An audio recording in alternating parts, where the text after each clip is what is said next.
روزمرہ کے معمولات سے تھوڑا ہٹ ہوگی. ہماری گفتگو کا آج بنیادی نقطہ یہ ہے کہ اللہ کے پسندیدہ بندے کون ہیں. آج کی یہ گفتگو سننے کے بعد آپ کے دل میں بھی طلب پیدا ہوگی کہ آپ بھی اللہ کے پسندیدہ بندوں میں شامل ہیں.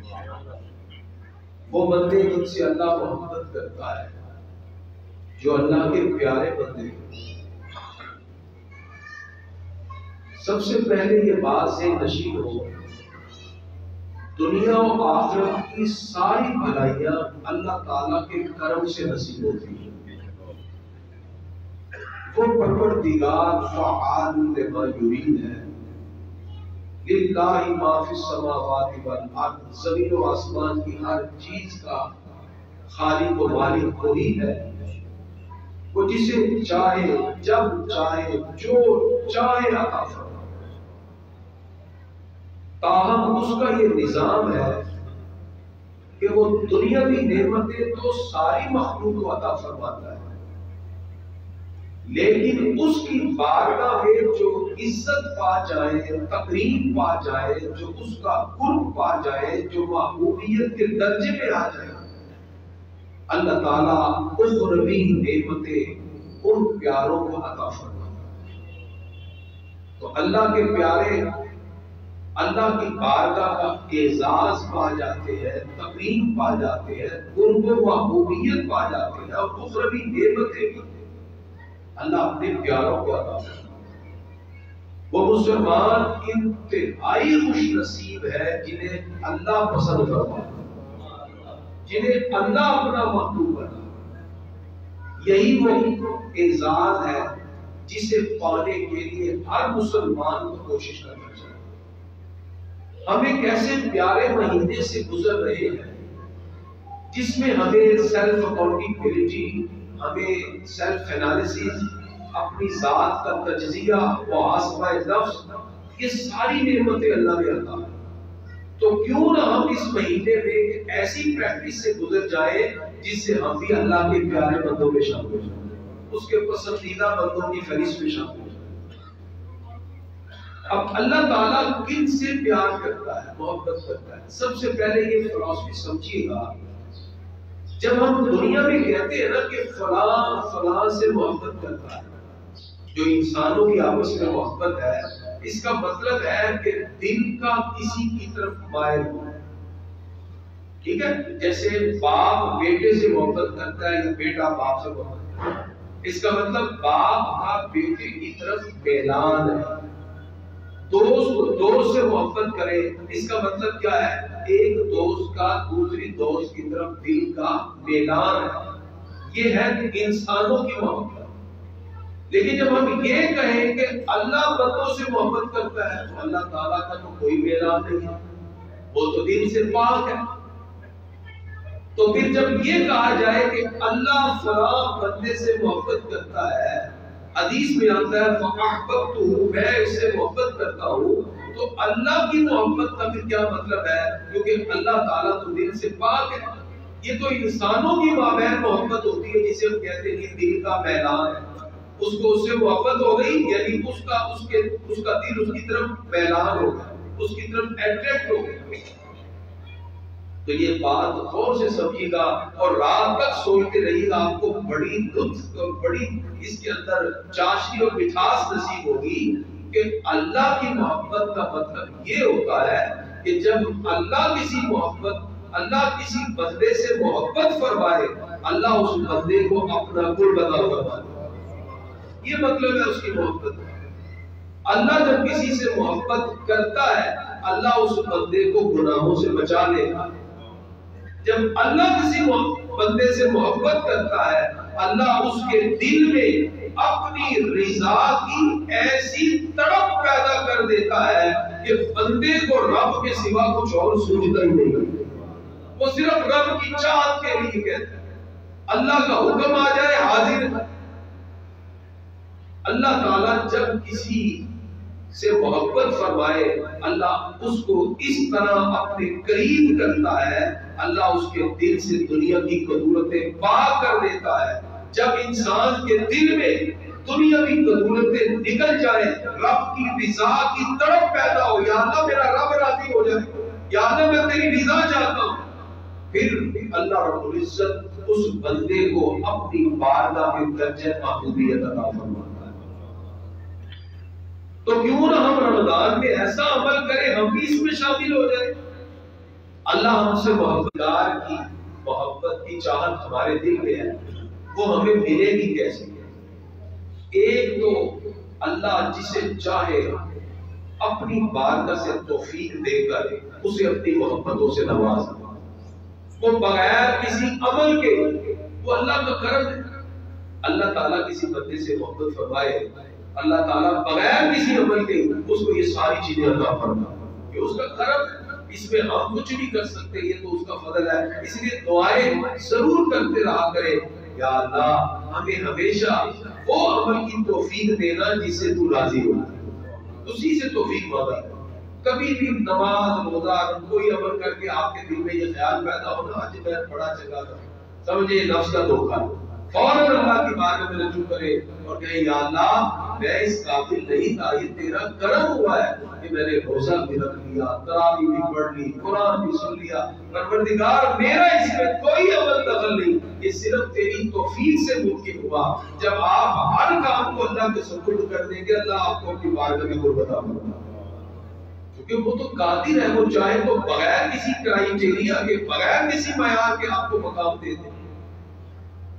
وہ تو انگلینڈ میں ایک شخص نے کلمہ پڑھ لیا، مسلمان ہو کے قرآن پڑھنے لگا، جب یہاں پہنچا انا آتی کبھی قبل ينقطع الیک طرفک، تو وہ ڈاما ڈول ہو گیا، شیطان اور نفس سے اس کو گھمایا۔ اس میں لکھا تھا کہ سلیمان علیہ السلام کے بارگاہ میں آپ نے اپنی مجلس میں کہا کون ہے جو تخت بلقیس لائے، 40 گز لمبا، 30 گز چوڑا، 20 گز گہرا، 2000 کلومیٹر رکھا ہوا، کون اٹھا کے لائے؟ ایک جن کہتے ہیں جی آپ کی اگلی محفل میں لے آؤں گا، میں بیٹھ جا۔ ایک اللہ کا ولی کھڑا ہوا کہتا ہے انا آتی کبھی قبل ان يرتد الیک طرفک، آپ کی پلک جھپکے بھی نہیں میں تب تک تجھے پڑھ پیش کروں۔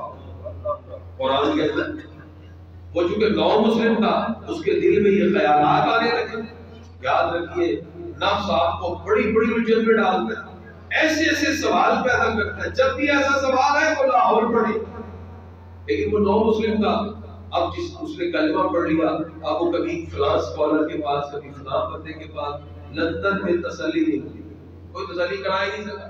اب وہاں کچھ علماء تھے پاکستان میں، جی پاکستان چلے گا، انہوں نے ٹکٹ کٹائی کراچی آ، کراچی گھومتے رہے نہیں، کوئی جواب نہیں دے سکے۔ کراچی سے لاہور ٹانگے چلتے تھے، ٹانگے میں بیٹھ کے جا رہے تھے، داتا صاحب کے باہر سے گزرے تو لوگ پھول کے ہار اٹھا کے جا رہے ہیں۔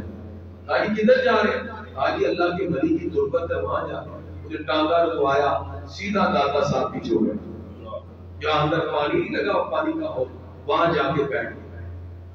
دل میں کہتا ہے کلمہ پڑھ لیا، یہاں آ کے میرا دل مطمئن نہیں ہوگا۔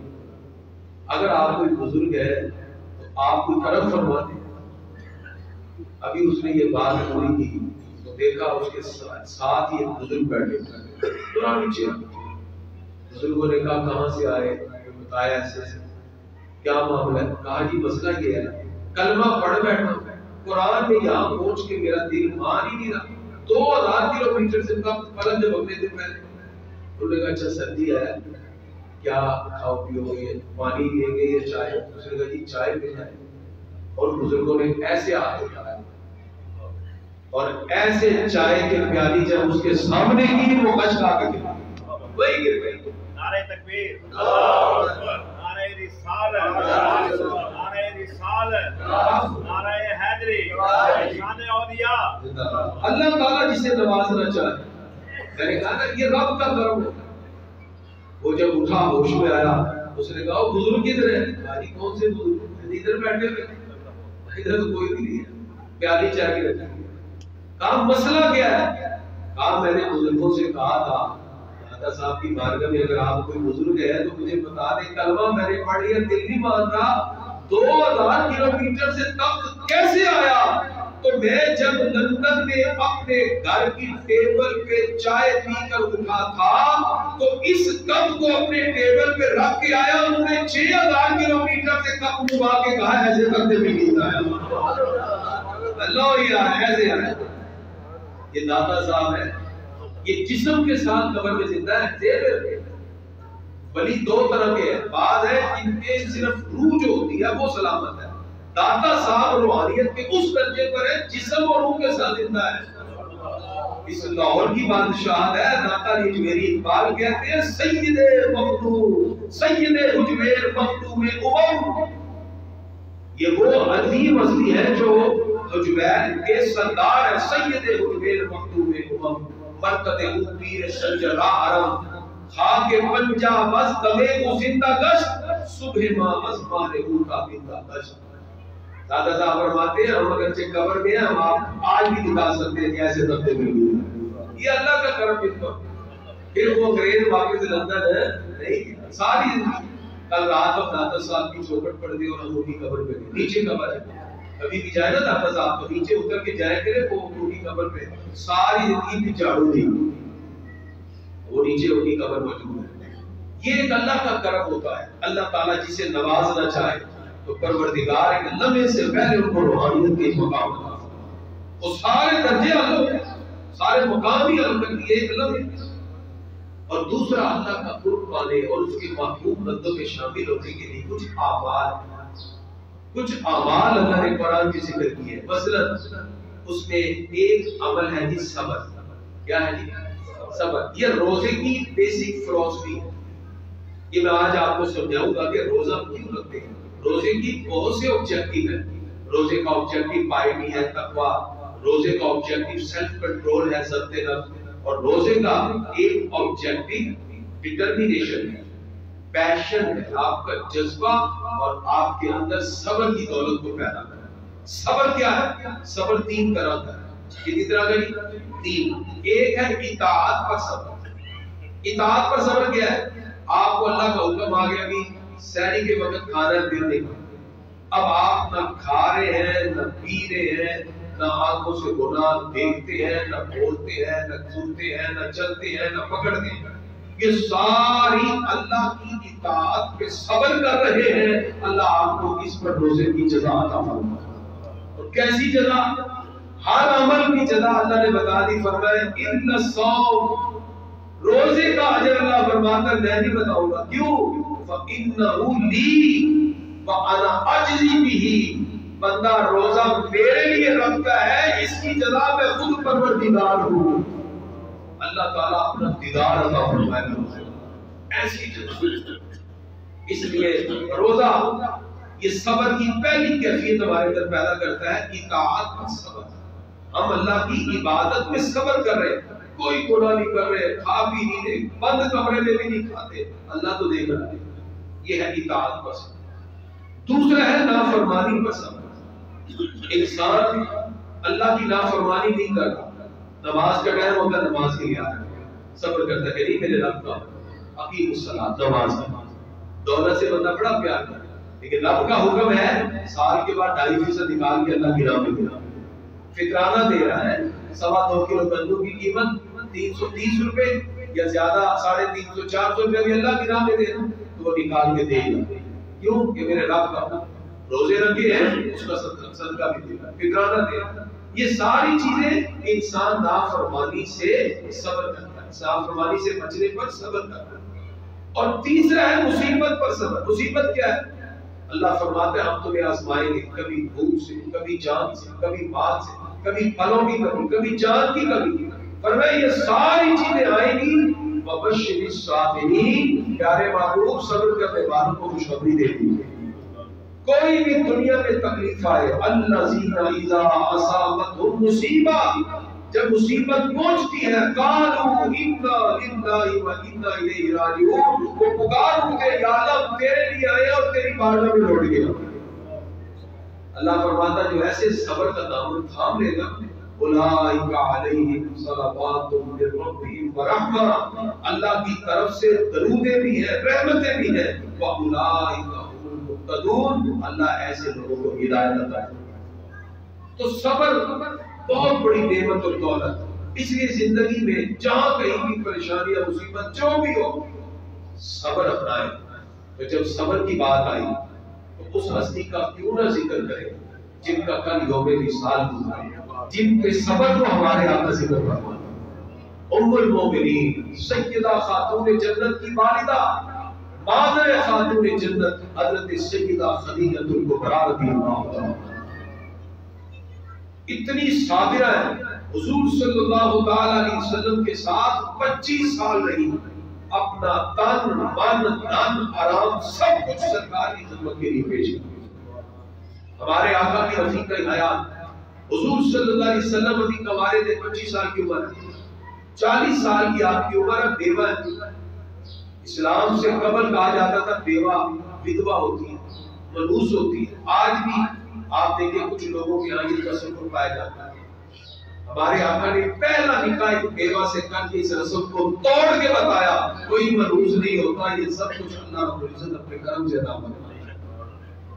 حضور صلی اللہ علیہ وسلم کی ساری اولاد آپ سے سوائے حضرت ابراہیم کے جو ماری کی سے اعلان نبوت فرمایا تو مصیبتوں کے پہاڑ، اذیتیں، مشکلات، جس ہستی نے اس وقت ہمارے آقا کا ساتھ دیا اور بے مثال صبر کا مظاہرہ کیا وہ حضرت خدیجہ الکبریٰ رضی اللہ عنہا، جان مال دل کھول کر پیش کرے۔ حضور صلی اللہ علیہ وسلم ایک دن آپ کی تعریف فرما رہے تھے تو حضرت عائشہ صدیقہ، کیونکہ عورت کی تعریف نہیں پسند ہوتی، کہہ دیا کہ آپ ان کی تعریف کرتے رہتے، فرمایا اللہ نے مجھے خدیجہ سے بہتر کوئی بیوی دی نہیں، اور میں جب لوگوں نے میرا انکار کیا وہ مجھ پر ایمان لائے، جب لوگوں نے مجھے کچھ پیش نہ کیا انہوں نے اپنے مال و جان سے سب کچھ میری خدمت میں پیش کر دیا، پر میں میری غمخواری کی اور اللہ نے مجھے انہی سے اولاد بھی عطا فرمائی۔ یہ ہمارے آقا ان کی خوبی بیان کرتے ہیں۔ جس وقت شیب علی طالب میں معصور ہے، 40 دن پتے کھا کر بھی گزارے گی، ایسے وقت میں بھی جو محبوب خدا کے ساتھ کھڑی رہی حضرت سیدہ خدیجہ الکبریٰ، یہاں تک کہ 10 نوبی کو اسی یعنی پیریڈ میں جب شیب علی طالب میں ہمارے آقا تھے، 10 نوبی 10 رمضان المبارک کو حضرت خدیجہ الکبریٰ رضی اللہ عنہا کا سال ہوا، ہمارے آقا نے اس سال کو عامل حزن کرا۔ ان کی شان کیا ہے؟ ہمارے آقا غار حرا میں ہوتے، غار حرا میں تو یہ کھانا اور پانی لے کے اوپر جاتا ہے، جو لوگ ہو گیا ہے بتائیے کتنا مشکل ہے غار حرا چڑھنا، کھانا لے کے جاتے۔ ایک دن جا رہی تھی کھانا لے کے، جبریل علیہ السلام آئے، کہا اللہ کی طرف سے حضرت خدیجہ کو سلام آیا اور خوشخبری دیجیے انہیں جنت میں ایک ایسا گھر ملنے والا ہے جس میں نہ شور ہوگا نہ تکلیف ہوگی۔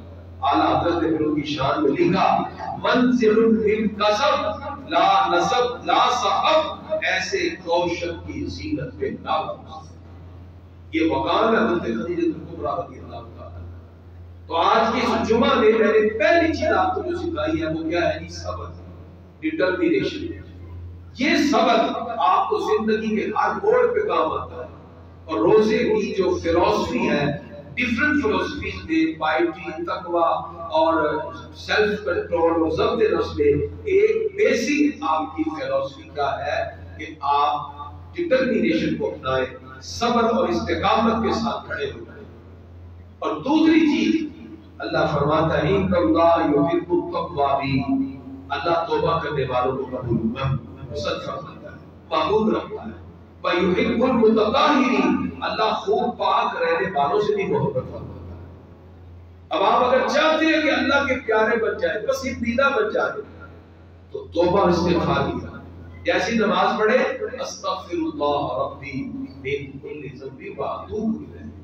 پاکی کا مطلب یہ نہیں ہے کہ ہم صرف کپڑے صاف ستھرے پہن کے نہا کے آگے بیٹھ جائیں، پاکی دل کی پاکی بھی ہوتی ہے۔ آپ کے دل میں نفرت نہ ہو، کدورت نہ ہو، حسد نہ ہو، کینہ نہ ہو، کسی کے بارے میں کوئی نیگیٹو خیال نہ ہو، یہ ساری چیزیں جب تک پاک نہیں ہوگی آپ اللہ کے پسندیدہ بندوں میں شامل نہیں ہو سکتے۔ دین سے دوری کی وجہ سے ہم نے صرف اپنے ہاتھ پاؤں جسم کو دھونے کو پاک سمجھ رکھا ہے، حالانکہ اصل پاکیزگی یہ دل کا پاک ہونا ہے۔ جب یہ پاک ہوتا ہے تو انسان کے دل میں اللہ کی انوار و تجلیات کے نقش بیٹھتے ہیں، کہ جب یہ دل غیروں کی ضرورتوں سے پاک ہوتا ہے تو اللہ کے نور کی جلوہ گاہ بن جاتا ہے، تو بندہ اللہ کا محبوب بن جاتا ہے، اللہ کے قریب ہو جاتا ہے۔ اس لیے کوشش کریں، افضل امکان اور دار المبارک بڑا پیارا مہینہ ہے، آپ پریکٹسز میں آ جائیں، پریکٹیکلی اپنے دلوں کو غیروں کی محبتوں کے ساتھ اور لوگوں کے دل کی ضرورتوں سے اپنے آپ کو پاک کر لیں۔ آپ کا یہ جذبہ آپ کے سجدوں میں بھی لذت پیدا کر دے گا، آپ کی عبادت میں بھی مٹھاس پیدا کرے گا، آپ کے لفظوں میں تاثیر پیدا کر دے گا۔ لیکن کب؟ جب آپ کا دل غیروں کی ضرورتوں سے پاک ہوتا ہے، نفرتوں سے پاک ہوتا ہے۔ کثرت توبہ اللہ کو بڑا پسند ہے۔ پروردگار سب سے زیادہ بندے پہ اس وقت خوش ہوتا ہے جب بندہ کہتا ہے یا اللہ مجھے معاف کر۔ سمندر کی چھاپ کے برابر بھی گناہ ہو وہ اپنے کرم سے معاف کر دے۔ اچھا، اس کے پسندیدہ بندے بننے کے لیے ایک عمل یہ ہے اللہ کے محبوب سے بے لوث محبت کی، غیر مشروط محبت، اللہ محبوب وفاداری، یہ آپ کو اعلیٰ مقام عطا فرمائے۔ حضور اکرم صلی اللہ تعالی علیہ وآلہ وآلہ وسلم سے محبت کا حق یہ ہے کہ ان کی ذات کے کثرت سے درود پاک کثرت سے۔ میں یہاں آپ کو حکایت سناؤں، آپ کا دل باغ ہو جائے گا۔ حکایت میں موجود ہے کہ جناب ابراہیم علیہ السلام کے لیے جب آگ جلائی گئی تو بلبل کی ایک قسم ہے وہ اپنی چونچ سے پانی اٹھائے جا کے اس پر ڈالتا، چونچ سے پانی پر ڈالتا ہے۔ تو کہا گیا کہ تیرے پانی سے کیا ہوگا؟ اس نے کہا جتنی حیثیت ہے میں اتنا کام تو کر رہی ہوں، بس یہی میں نے آپ کو سمجھانا ہے۔ لوگ مجھے کہتے ہیں کریمی صاحب صبح بھی در، شام بھی در، دوپہر بھی در، خواتین کا اجتماع ماشاءاللہ بڑا زبردست ہوا کہ 9:30 یہ قوم نہیں سنورنے والی، اور میں کہ سنورے نہ سنورے ہم اپنے حصے کا کام تو کر رہے ہیں، ہم نے اپنے حصے کا کام کرنا ہے، ہمیں اس سے غرض ہی نہیں ہے۔ مؤذن کا کام اذان دے رہا ہے، کوئی نماز پڑھنے نہ آئے اس کا کام پورا ہو گیا۔ اس بلبل نے کہا ہم اپنے حصے کا کام کر رہے ہیں، ہمیں اس سے غرض نہیں ہے آگ بجھتی ہے نہ بجھے، چلتی رہتی ہے۔ توجہ، اللہ نے اس بلبل سے کہا تو نے میرے پیارے خلیل کے لیے آگ بجھانے میں پانی ڈالا، بتا میں تجھے کیا عطا فرماؤں۔ اس بلبل نے کہا یا اللہ جو تو نے اپنے محبوب کے 3000 نام رکھے ہیں وہ نام مجھے سکھا دیجیے۔ کیسی چیز مانگی بلبل؟ اس قسم کو اللہ نے نبی کریم صلی اللہ علیہ وسلم کے وہ 3000 نام سکھا۔ یہاں لاہور کے صاحب نظر بزرگ تھے، انہوں نے جب یہ حکایت پڑھی تو وہ ڈھونڈنے نکلے اس بلبل کو، ان کو ایران میں ملی جو جھاڑی پہ بیٹھ کے تہجد کے وقت 3000 نام ایسے لیتے ہوئے۔ انہوں نے کیا کیا کہ بات بڑی مزے کی، آپ کو بڑا لطف آئے گا، اللہ کرے اس دائم میں آپ سارے آج شامل ہو۔ انہوں نے قرآن پاک لیا، صاحب نظر تھے، قرآن پڑھتے تھے، قرآن سے اس بلبل کی بولی کو اٹیچ کیا، ملانا شروع کیا۔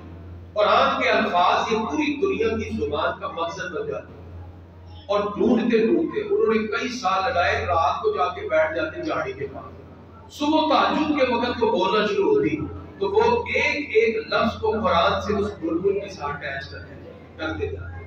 کئی سال بعد انہوں نے سرکار کے 800 سے زیادہ نام اکٹھے کر لیے، 800 سے زیادہ اکٹھے کیے، واپس لاہور آ گئے۔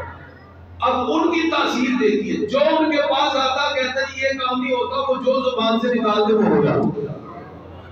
پھر انہوں نے ارادہ کیا میں پھر جاؤں اس بلبل کو ڈھونڈ کے اور اس میں، لیکن اللہ نے موقع نہ دیا، ان کا وصال۔ ان کی قبر جی بیانی شریف میں، آج بھی ان کی قبر پہ جائے کستوری کی خوشبو آتی ہے، آج بھی۔ اصل میں جب ان کو دفنا دیا نا، لوگ ان کی قبر سے مٹی اٹھا کے لے جاتے، پھر ڈالتے تھے، ہفتہ نہیں گزرتا ان کی قبر ننگی ہو جاتی۔ انہوں نے رب کی بات ہے بیان کی، عالم میرا پردہ رہا۔ اب ان کی قبر دیوار کے آدھے میں ایسے آئی، لوگوں کو نہیں پتا یہ قبر ہے، وہ قبر صرف اتنا سا نشان ہے، وہ صرف چند لوگ ہی جانتے کہ یہ ان کی قبر ہے۔ آج بھی اس میں کستوری کی خوشبو آتی ہے۔ اور ایک ہستی کو ہے جن کی قبر سے کستوری کی خوشبو آتی ہے، وہ مراکش میں ہے، حضرت سلیمان جزوری رحمۃ اللہ تعالی۔ ان دو ہستیوں کی بات پیش کر کے پھر آتا ہوں جو میرا اصل مقصد ہے کہ اللہ کا محبوب ہم بنیں گے کیسے۔ حضرت سلیمان جزوری رحمۃ اللہ علیہ فرماتے ہیں، آپ فرماتے کہ 70,000 مرید تھے آپ سفر میں جا رہے تھے تو اثر کا ٹائم ہو گیا، پانی نہیں تھا، وہ کہتے کہ ہم ڈھونڈتے ڈھونڈتے کنویں تک پہنچ گئے لیکن ڈول نہیں تھا، اور وہاں کچھ گھر تو تھے، کہتے ہم نے بلند آواز سے پکارا بھی کوئی ہے ہمیں ڈول دے دے، ہم نے وضو کرنا ہے۔ کہتے جب میں نے پکارا تو ایک بچی چھت کے اوپر چڑھ کے مسکرا کے کہتی ہے 70,000 مریدوں کے پیر بنے ہوئے اور پانی نہیں نکل رہا۔ حضرت سلمان جزوری فرماتے بڑا پریشان، میں نے کہا بیٹا کیا مطلب؟ وہ بچی نیچے آئی اور اس نے آ کے کنویں میں تھوکا، پانی سارا ابھرا، ایسے بہنے لگا، کہا کرو وضو۔ کہتے وہ ہم نے سب نے وضو کیا۔ حضرت سلمان جزوری رحمۃ اللہ علیہ نماز پڑھ کے سیدھا گھر پہنچے، اس بیٹی کے اور دروازہ نہ ہو۔ اس لیے میں کہا کرتا ہوں اپنے بچوں کی تربیت کریں، اپنے بچوں کی رگوں میں رسول اللہ صلی اللہ علیہ وسلم کی محبت گٹی کی طرح ڈال دیں، آل بیت کی محبت کو رسا دیں۔ یہ تربیت کی ضرورت ہے، اسی لیے ہم نے یہ کوشش اپنے کام کی بات ہر جمعے کو ہم اتوار ہر جمعے کو 9:30 بجے بیٹھتے تھے، 11:30 کو خواتین کا اجتماع ہوتا ہے، اس لیے کہ ایک عورت کی تربیت پورے خاندان کی تربیت ہوتی ہے، جس کی طرف آج ہم توجہ نہیں دیتے۔ تو خدا را جمعے کے دن صبح 9:30 بجے اپنی خواتین کو بھیجا کرے، ان کی تربیت ہو، ان کو پتہ چلے کہ حضور صلی اللہ علیہ وسلم کی بارگاہ کا فیض کیا ہے۔ اب اس بیٹی کی بات سنے آپ کا دل خوش ہو۔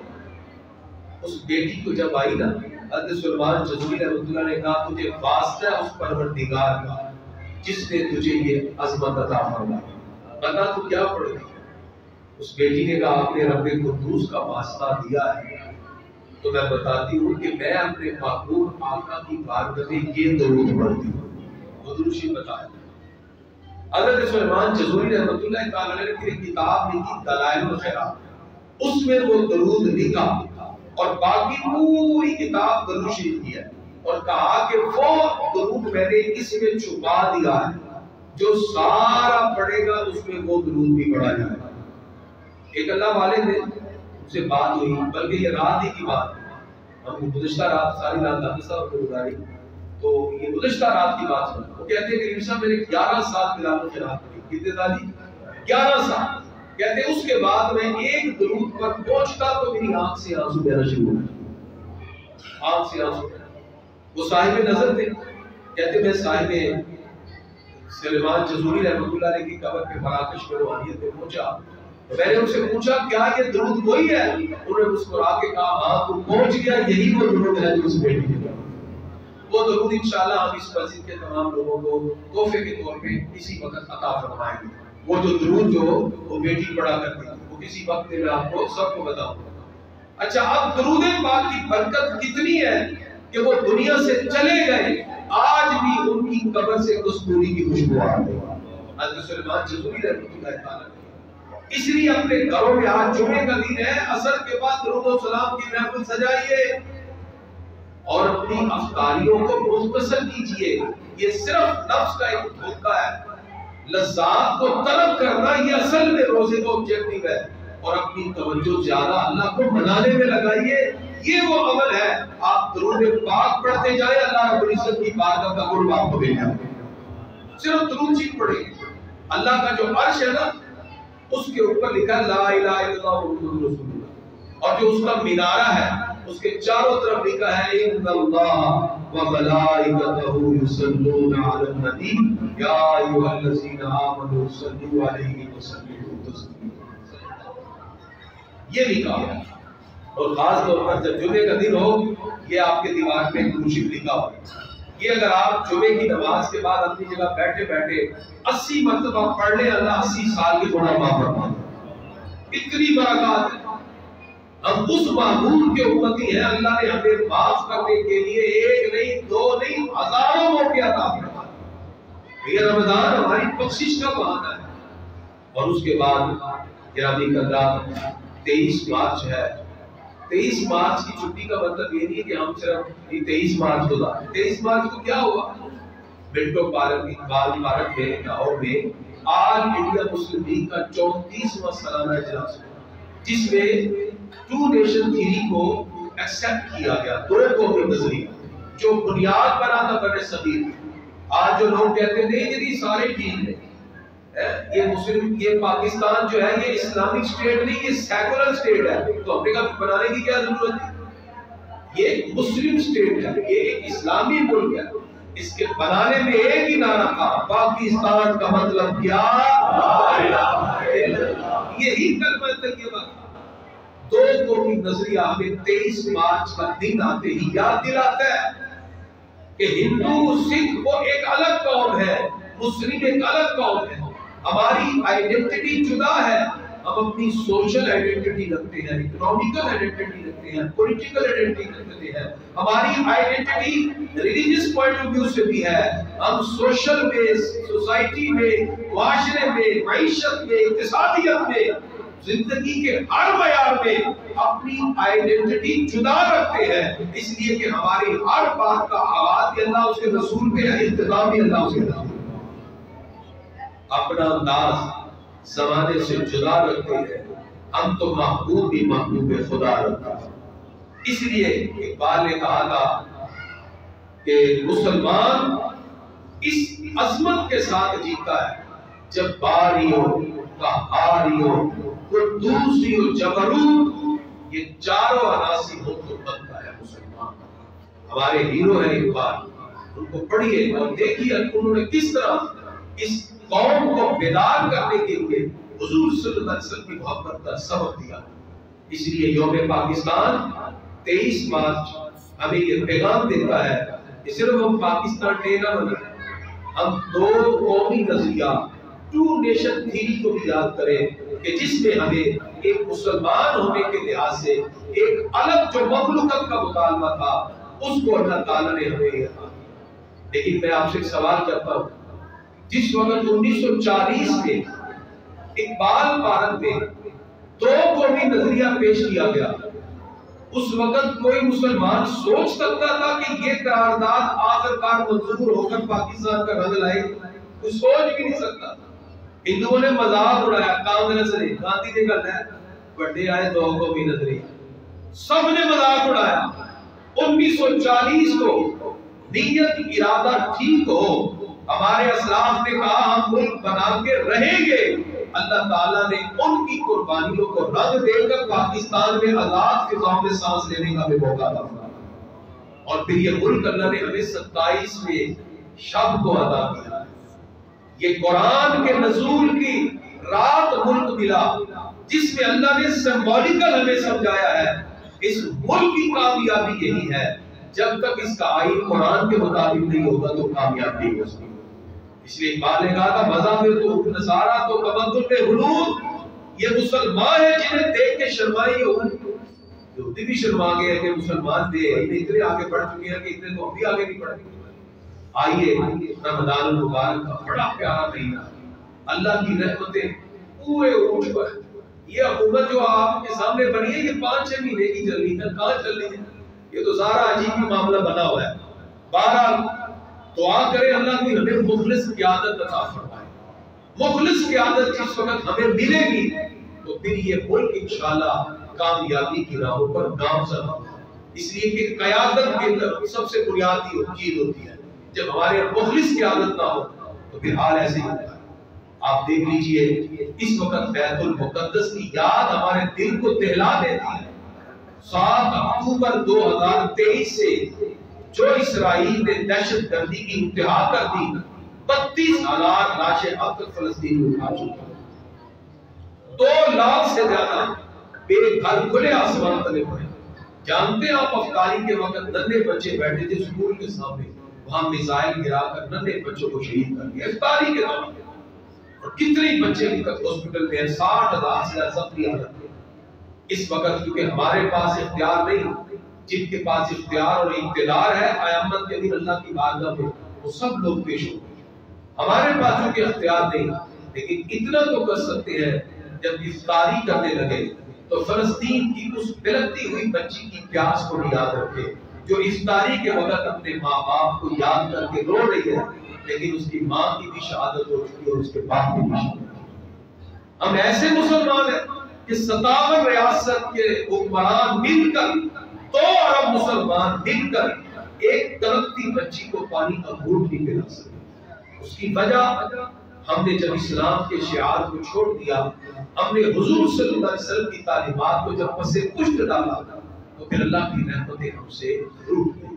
میرے ہاتھ میں تھا جب تک میرے مصطفیٰ کا دامن، میرے پاؤں چھوڑتی تھی یہی گردش زمان۔